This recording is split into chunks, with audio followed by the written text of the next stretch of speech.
Hello and welcome to the John Ark Show. Today's episode is called Should a Stripper Pay Taxes? We're going to answer some viewer questions. Before we begin, I want to encourage you to subscribe, like, follow, and comment on the show.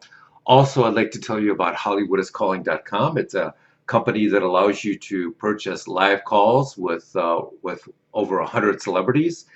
You can purchase a live 15-second call for $19.95 or a live 30-second call for $29.95. So give it a try. HollywoodIsCalling.com. Now let's get started. Our first question is from Winona, and Winona writes, she says she's a stripper and she makes about $1,000 to $1,200 a day working in Vegas. She wants to know if she should pay taxes or just put her money in a box and hide it. Well, I think you should do three things at all times. Number one, pay your taxes. Number two, stay away from drugs and alcohol. And number three, don't date crazy men no matter how much money they throw at you up there on the pole. Stay away from those three and you'll be much better off. The problem is that those three things end up destroying most dancers. Not paying taxes, doing drugs and alcohol, and dating men who are crazier than ever. Stay away from all of that. If you can avoid those things and you save every penny that you make, then you could easily save $1 million over the next few years. Just be smart. The next question is from Albert. Albert writes, the economy over the last 3 months has hit us very hard. What can we do to avoid losing everything? Well, this is a really common question. I get this all the time. First, you have to cut back on everything you can, all your expenses. Eliminate cable, eliminate going to restaurants. Rent out some of your unused bedrooms on Airbnb, drive for Uber, I should say. Sell off things that you don't need or don't want anymore. Stop all your discretionary spending. That is really important. And you and your family may need to start looking for a second or a third job of some sort. You also need to put a plan B into place. Well, what's a plan B? A plan B is what you can count on if plan A fades out. Figure out what you will do if things get a lot worse and have that plan B ready, because I think there's a possibility things may get worse before they get better. The next question is from Samson. Samson writes, we've been struggling lately and can't afford to go away on vacation. Any suggestions for a substitute that we could do as a family that would be fun and cost a lot less than a go away vacation?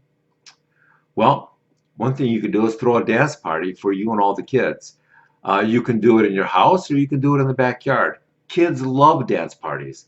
You put on YouTube, watch one music video after another. Kids love that stuff. And it's a lot of fun to watch them dance and jump around and laugh and all of that.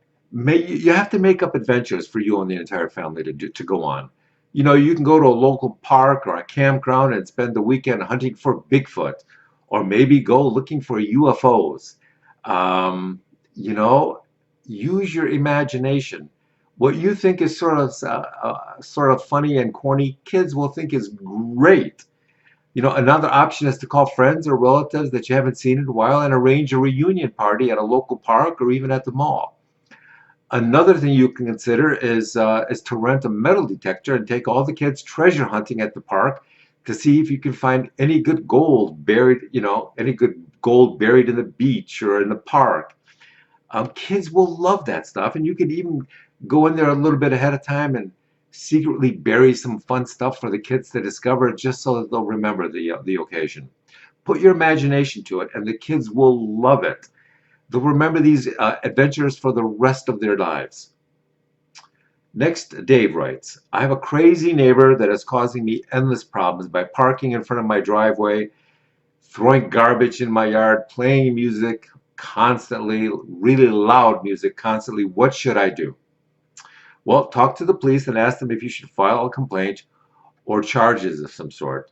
Sometimes just having a police officer stop by and giving them a warning will be enough. But if you're dealing with a hardcore crazy, then you may have to file charges. Victor writes, Is buying a used Mercedes or a BMW a good idea? Well, the answer to that is a resounding no. Both these brands are plagued with a lot of mechanical problems. I believe that the best made, most reliable used car that you can buy is a Lexus. If you go and do some research online and test drive some of them, you'll be amazed at how well engineered they are. It's like driving a Rolls Royce, only better. In fact, if you do some comparison driving between the two, you'll definitely walk away with the feeling that the Lexus is a superior driving car to the Rolls. Next, Samantha writes, we're thinking about adding an in-ground pool to our backyard. Is that a good investment? Well, generally speaking, homes with pools eliminate about 50% of the prospective buyers. A lot of people, they just do not want to do pool maintenance. And so they will avoid buying a house like that. Now, if you have kids and they know how to swim, then pools are capable of giving your family some of the greatest memories they will ever have. Your kids will remember those swim parties forever. In fact, some of the best memories I have are from being in the water with family and friends. There's nothing like it. The warm sun, the water, the laughter, everybody swimming and splashing, it is just a great time for the whole family. Another advantage is that if you have a pool, then you have total control over how clean your pool water is. And that's not always the case when you go to a public pool. Who knows who's been in that water and what's still in that water? Next, we have a question from Stephen. And Stephen writes, I'm thinking about outsourcing the manufacturing of a new product of mine. What do you think? I think you should look at other countries before you consider China. Look at Vietnam, Indonesia, Mexico, and other countries in Asia. It's looking like the relationship between the US and China is not going very well, and it'll probably get much worse.